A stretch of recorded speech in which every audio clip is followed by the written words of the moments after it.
فأنا ناصح لإخواني بالصدع بالحق تبيض وجوههم. السكوت في مسألة الحزبية يضرها، فاصدع بما تؤمر وأعرض عن المشركين. سلامي على دماج ورجالها والشيخ يحيى ودار العلم يا سعد بانيها. لا شريك له وأشهد أن محمدا عبده ورسوله. اللهم صل على محمد عبدك ورسولك وعلى آله وأصحابه أجمعين. أما بعد.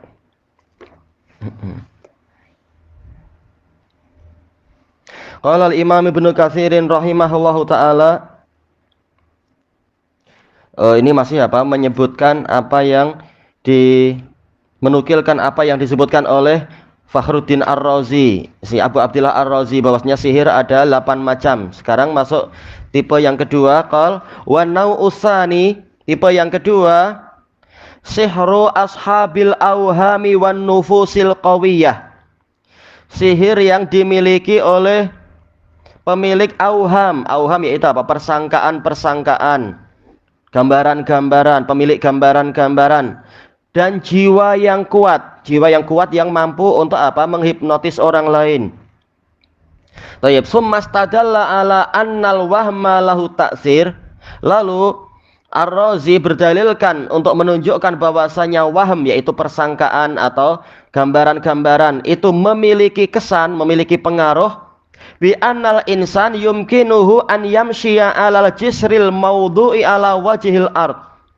Bahwasanya seseorang mungkin saja dia mampu saja untuk berjalan di atas jembatan yang diletakkan di permukaan tanah. Wala yumkinuhu al-masyu alaihi idza kana mamdudan ala nahrin aw nahwih. Tapi dia tidak mampu, yaitu seseorang tidak mampu untuk berjalan di atas suatu jembatan jejantas yang terbentang di atas sungai atau yang seperti itu di atas jurang, dan itu terbukti memang demikian. Yaitu terkadang orang tidak berani untuk melewati suatu jembatan yang membentang di atas sungai atau membentang di antara dua tebing tebing gunung atau di tepi jurang dan sebagainya. Kenapa? Karena dia takut kepada yang di bawah, yaitu sungai atau jurang itu. Tapi seandainya jembatan itu dipindah ke tanah, dia merasa aman, merasa tentram, dia mampu lewat itu. Ini menunjukkan bahwasanya perasaan itu punya pengaruh. Tayyib. Dan itu pula yang disebutkan oleh sebagian tokoh seperti itu. Ketika disuruh untuk melompati sebuah longkang. Longkangnya tidak terlalu lebar, tapi dia dalam sekali, maka dia tidak berani. Sebagian orang tidak berani. Bukan karena dia tidak mampu, tapi karena kekhawatiran itu menjadi melemahkan kekuatan hati dia. Tapi kemudian ketika longkangnya dibuat sangat dangkal, walaupun ukurannya sama, ukuran jarak antar longkang sama, tapi dia jadi sangat dangkal, maka orang merasa aman untuk melompatinya, maka dia mampu melompatinya. Padahal ukurannya sama, kadar loncatannya sama. Ini menunjukkan bahwasanya persangkaan-persangkaan jiwa itu punya kesan, punya pengaruh. Inilah yang dimaksudkan di sini. Qal Ar-Razi juga bilang, wa kama ajma'atil atiba'u ala nahyil mar'ufi anin nadhar ilal asya'il humar. Sebagaimana para dokter telah bersepakat untuk melarang orang yang mimisan ya, yang hidung keluar darah keluar dari hidung. Istilah di sini apa? Mimisan atau ingus atau apa? Intinya darah keluar dari hidung. Pecah darah. Tayyib. Melarang orang yang sakit seperti itu untuk melihat kepada benda-benda yang berwarna merah. Wal masru'i ila al asya'il qawiyatil lam'an, dan melarang orang yang epilepsi untuk melihat kepada benda-benda yang cerah, yang sangat berkilat, berkilauan. Awid dauron, atau yang melingkar-lingkar, berpusing-pusing. Kenapa? Karena ini akan sangat berpengaruh. Wa madzaka illa li'anna nufusa khuliqat muti'atan lil auham. Dan tidaklah kesepakatan tadi terbentuk kecuali karena memang jiwa itu tercipta untuk taat kepada persangkaan-persangkaan. Tayyib. Ini juga disebutkan oleh Imam Ibnu Muflih Al-Hambali di dalam Al-Adabus Syar'iyyah. ketika membahas masalah pengobatan, karena adab syariah juga membahas masalah adab-adab pengobatan dan sebagainya.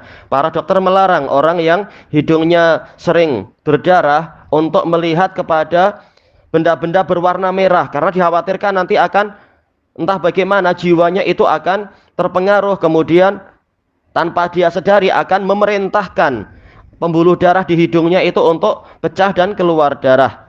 Demikian pula orang yang mengalami, disebutkan di dalam buku itu juga, orang yang sering mengalami epilepsi dilarang untuk melihat barang-barang yang berpusing-pusing, lingkaran-lingkaran yang banyak.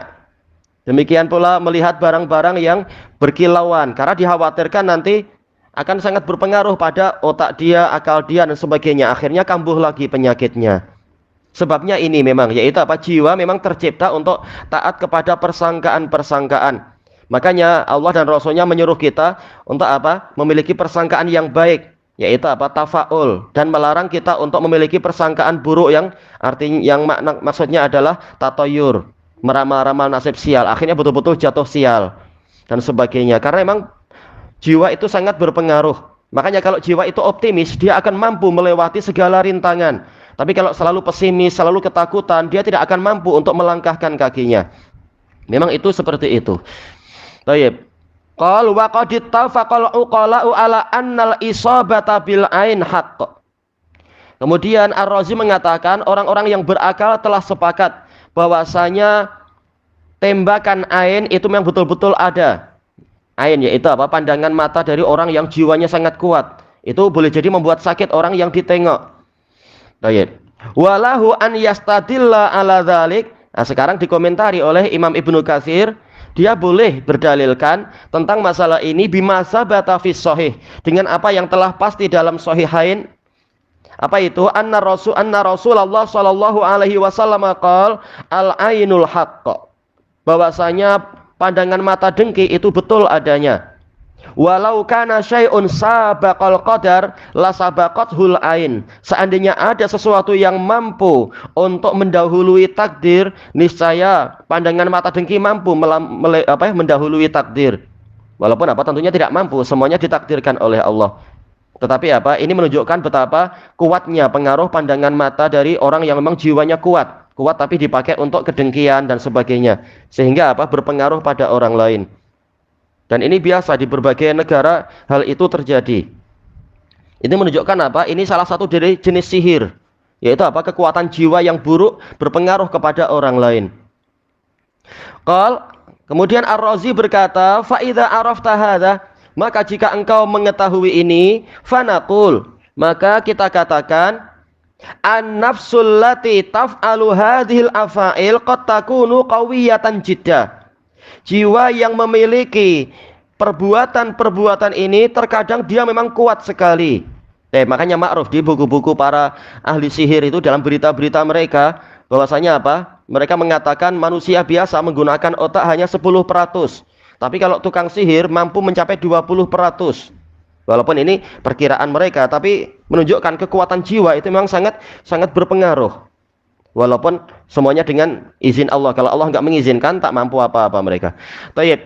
Fatastaghni fi hadhil afa'il ala isti'anati bil alati wal adawat. Maka jiwa yang sangat kuat tadi, dia di dalam melakukan perbuatan-perbuatan ini, dia tidak memerlukan tastaghni'an, yaitu tidak memerlukan, tidak perlu bantuan alat-alat dan peralatan, alat-alat, adawat, peralatan atau perkakas.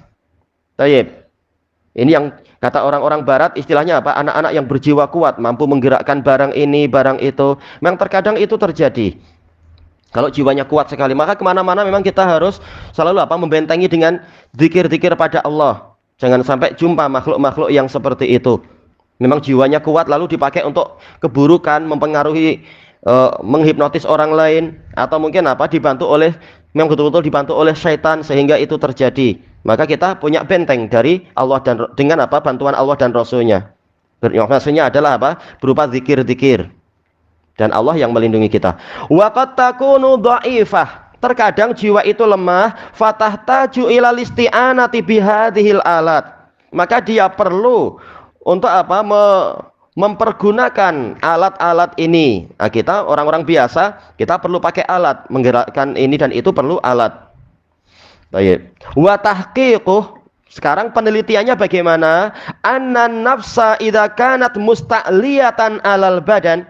Jiwa itu jika dia mampu mengalahkan badannya sendiri, syadidatal injizab, yang dia itu cepat untuk mencabut ila alamis samawiyat, kepada alam langit.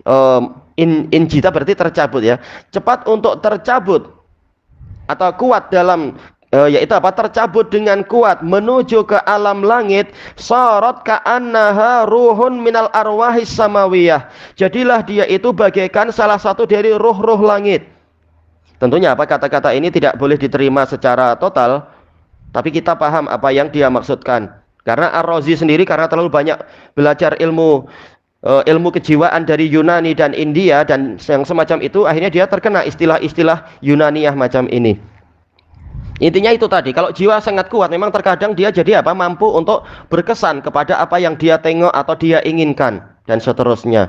Itu memang mungkin terjadi. Fakanat qawiyatan alat taksir, maka dia kuat sekali untuk memberikan pengaruh, memberikan kesan fi mawadi hadzal alam, kepada benda-benda, mawad benda atau bahan-bahan di alam semesta ini. Baik.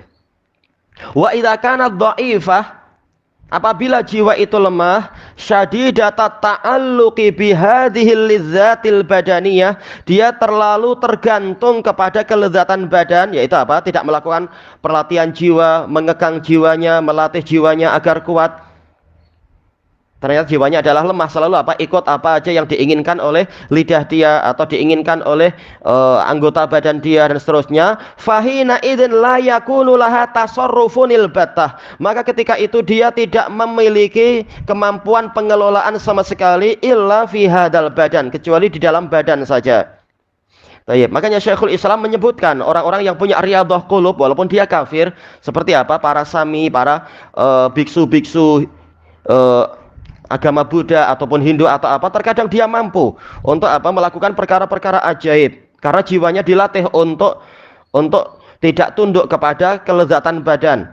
Jiwanya betul-betul menguasai badannya. Badannya ingin makan, dia tahan. Badannya ingin minum, ingin tidur, dia tahan. Akhirnya jiwanya mampu melakukan yang aneh-aneh. Walaupun apa, tidak ada pahala di akhirat karena dia kafir. Tapi pelatihan jiwa itu memang berpengaruh kepada bertambah kuatnya jiwa itu. Sebagaimana apa? Itu jiwa adalah indera keenam biasanya. Sebagaimana pelatihan indera telinga, membuat telinganya mampu mendengar yang orang biasa tidak mampu mendengar, dan seterusnya. Semuanya mungkin untuk dilatih. Tapi ada yang bermanfaat, ada yang tidak bermanfaat.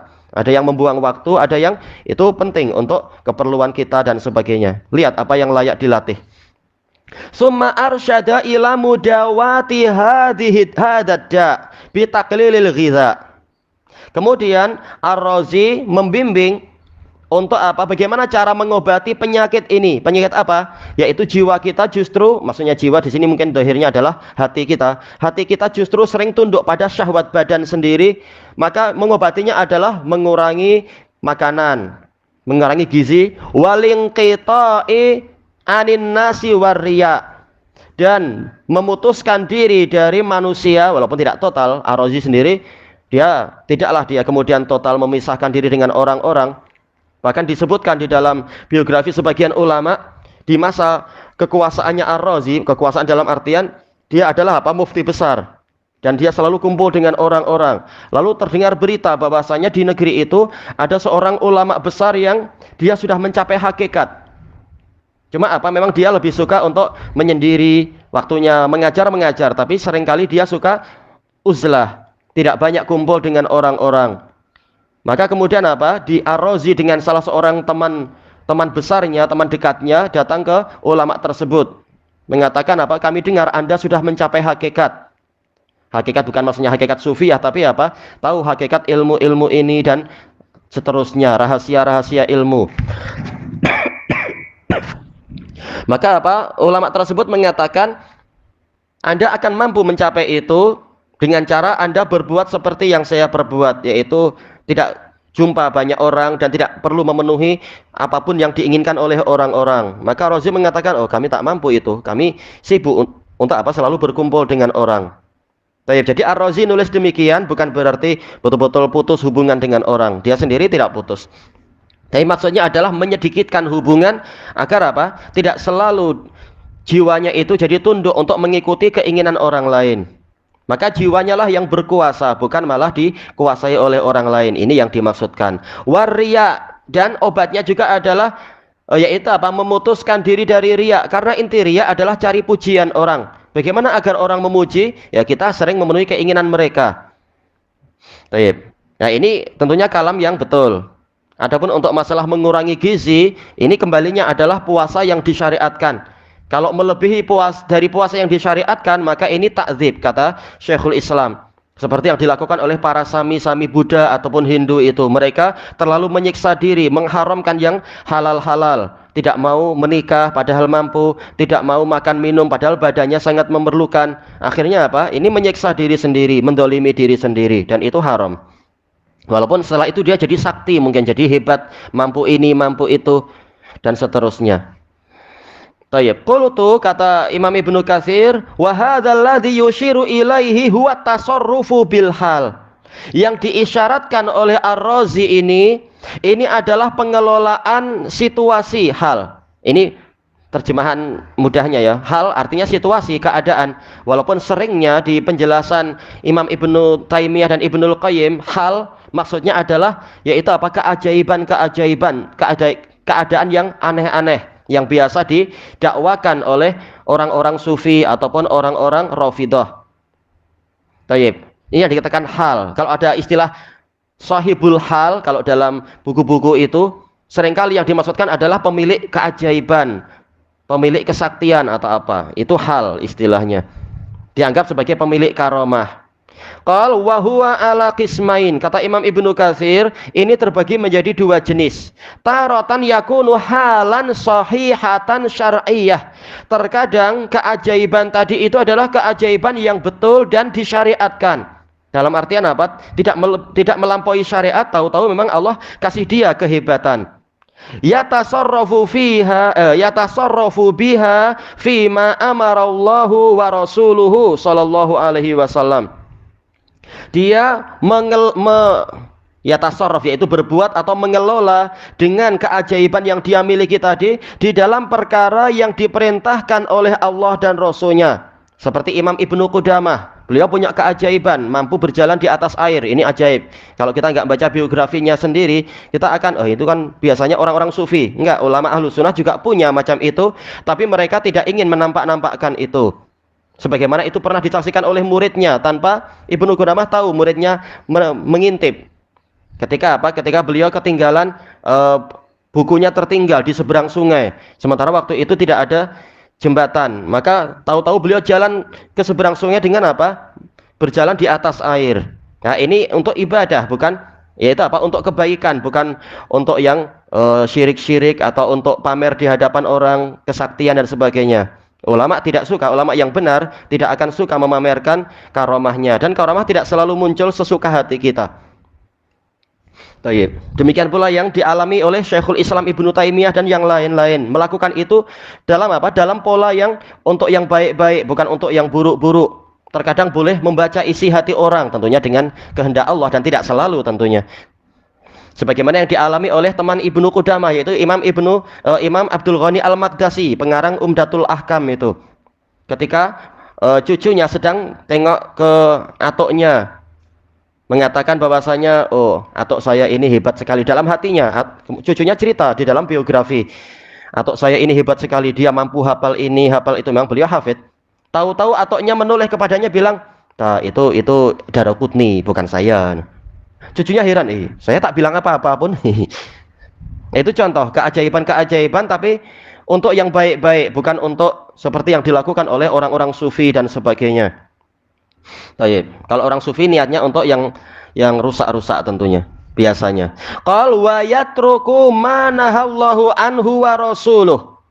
Dan meninggalkan apa yang dilarang oleh Allah dan Rasulnya. Ya, bukan malah untuk kebatilan. Tayyib. Wa hadhil ahwal mawahibu minallahi ta'ala. Keajaiban-keajaiban yang ini, tipe yang pertama ini adalah kurnia dari Allah Ta'ala. Wa karamatun lis-sholihin, dan kekeramatan untuk orang-orang soleh. Min hadhil ummah, dari umat ini. Umat terdahulu jelas lebih banyak, ma'ruf. Karena apa? Memang umat terdahulu tidak sehebat akalnya umat ini. Tidak sehebat akal dari umat ini, kata Imam Ibnul Qayyim. Umat ini akalnya sempurna dibanding umat yang terdahulu, sehingga umat ini tidak terlalu memerlukan banyaknya karomah-karomah macam itu, karena dengan hujjah saja mereka terima. Sementara umat terdahulu kalau tidak ada keajaiban, mereka jarang mau terima. Secara globalnya demikian, kata Ibnu Al-Qayyim. Makanya umat terdahulu lebih banyak memiliki keajaiban. Keajaiban umat ini cenderungnya adalah pada kesempurnaan akal, dan itu lebih baik. Walaupun karomah tetap ada, berbagai jenis karomah ada, namun tidak sebanyak yang terdahulu memang. Tayyib. Makanya beliau mengatakan yaitu apa? Untuk umat ini, Allah kurniakan untuk umat ini sebagai pelengkap dari akal yang sempurna dari umat ini. Wala yusamma hadza sihran fi syara'. Nah, diingatkan, ini secara syariat tidak dinamakan sebagai sihir. Iya, ini adalah karamat. Karena apa? Ulama tadi tidaklah berbuat sihir, tidak menyihir siapa-siapa. Tahu-tahu Allah Ta'ala yang menjadikan dia kebal api, kalis api, seperti yang dialami oleh sebagian tabi'in yang dibakar oleh Musailimah Al-Kadzdzab. Ternyata dia tidak terbakar. Tayyib. Walaupun dia tidak belajar ilmu-ilmu itu. Tayyib. Wa taratan takunul halu fasidah. Sekarang tipe kedua, terkadang keajaiban itu adalah keajaiban yang rusak. La yatamassalu sahibuha. Kalau dicetakan yang lain, yatamassalu atau yamtasilu, setelah ya itu ta atau mim. Fasidah la yatamassal atau la yamtasil. Dicetakan yang lain, karena cetakan yang depan anak memang sering keliru dia itu. Karena yang ma'rufnya adalah la yamtasilu. Cuma dicetakan anak ini la yatamassal. Oh, alam cetakan yang lain gimana? Nah, itu apa? Pemiliknya tidak melaksanakan ma amarallahu wa rasuluhu sallallahu alaihi wasallam. Tidak melaksanakan apa yang diperintahkan oleh Allah dan Rasulnya sallallahu alaihi wasallam. Punya keajaiban tapi malah apa? Jadi malas sholat, jadi malas pergi ke masjid dengan alasan apa? Kalau saya ke masjid nanti derajat saya jadi turun. Harusnya apa? Saya di rumah saja, orang yang perlu saya datang ke saya. Tak perlu saya sholat jamaah dan sholat jumat dengan orang-orang. Seperti yang diceritakan oleh Ibnul Jauzi dalam Talbis Iblis. Ini adalah apa? Tipuan iblis kepada orang-orang sufiyah. Baik, merasa sudah hebat punya keajaiban, nggak perlu kumpul dengan sesama manusia.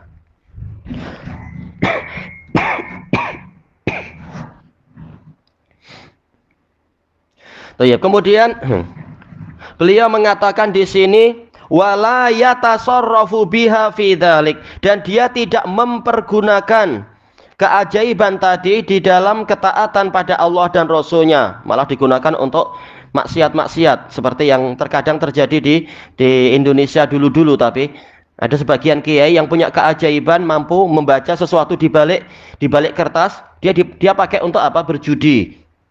Sehingga apa? Sehingga ya menang banyak. Karena apa? Keajaiban. Alasannya dakwah, tapi salah. Rasulullah lebih tahu masalah yang seperti itu, tapi taklah dipakai untuk berdakwah dengan cara berjudi. Dan seterusnya, mampu melihat tembus, istilah orang Indonesia bilang apa? Terawang, istilah orang Jawa itu. Mampu melihat tembus. Nah, lalu dipakai untuk judi sehingga menang terus. Akhirnya apa? Orang-orang banyak belajar ke dia, tapi bukan belajar untuk taat pada Allah dan Rasulnya, tapi mengkultuskan dia, menganggap ini makhluk suci dan sebagainya. Akhirnya apa? Bukan dakwah ke jalan Allah, tapi ke jalan dia sendiri. Taib, itu contoh keajaiban yang dipakai malah untuk kemaksiatan. Taib. Kemudian beliau mengatakan di sini fahadhihi halul ashqiya. Maka ini adalah keadaan orang-orang yang celaka. Al-mukhalifina lisyariah, yang menyelisihi syariat. Wala yadullu i'ta'ullahi iyahum hadhil ahwala ala mahabbatihi lahum.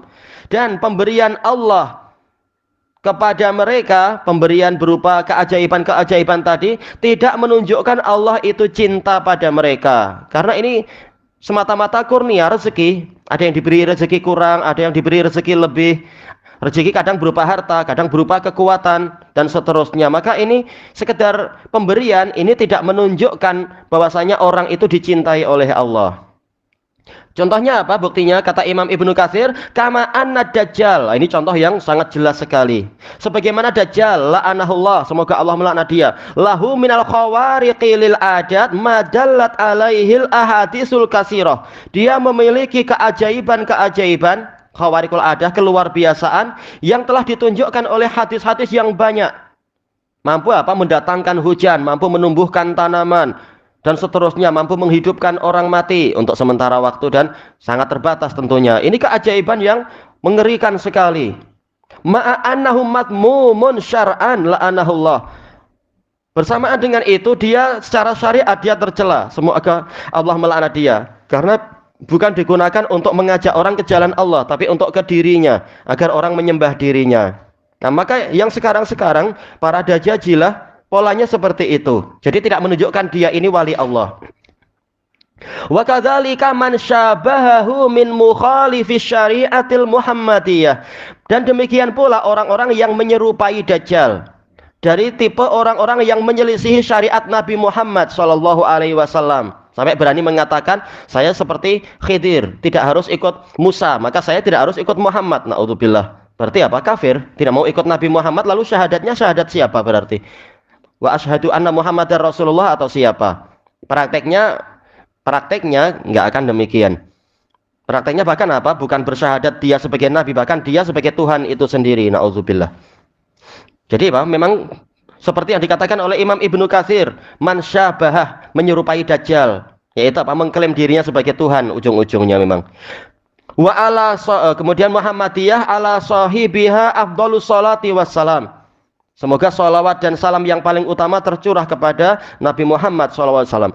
Wa bastu hadza yatulu jiddan. Penjabaran masalah ini panjang sekali. Wa laisa hadza maudhi'ah, dan ini bukan tempatnya. Thayyib ilahuna wallahu a'lam.